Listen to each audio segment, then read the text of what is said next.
amekaa kwenye nafasi yako? Nani amekaa kwenye nafasi yako? Nani amekutoa kwenye nafasi? Mchepuko? Ni wafanyakazi wenzio? Ni nani? Adui yetu mkubwa ni Shetani. Leo tunabidua utawala wa giza, tunaubidua. Ijalishi ni sarakasi, ni uchawi, ni uganga, ni ulozi, ni roho mbaya, wamekutoa wakakaa. Waambie hivi, hawatakaa katika jina la Yesu.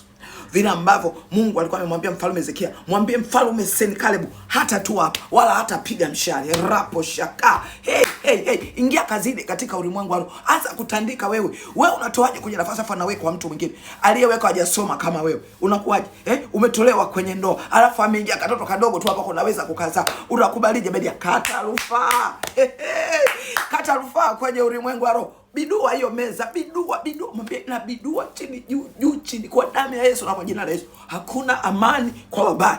Leo na iwe mbwai katika ulimwengu wao. Hebu kuwa mshali, vaa silaha zote, anza kupambana katika ulimwengu wao. Usijibishane naye mwilini, maidia vita yako sio ya mwilini wewe ni wa rohoni. Ingia katika ulimwengu wao. Mwambie utakaa kwenye nafasi. Hautakaa kwa jina la Yesu. Kazi nilotaibikia nitainywa mwenyewe, zabibu niliyoilima nitakunywa divai yake. Hakuna mwingine wa kunisaidia kunywa, kwa sababu hakuwepo wakati nalima, hakuwepo wakati napalilia, hakuwepo wakati naweka madawa. Kwa damu ya Yesu na kwa jina la Yesu na bidua kila utawala wa giza katika ulimwengu wa roho uliokaa kwenye nafasi yangu. Kuna mtu amekaa kwenye nafasi yako kwenye ndoa, ungeisha olewa kitambo maidia.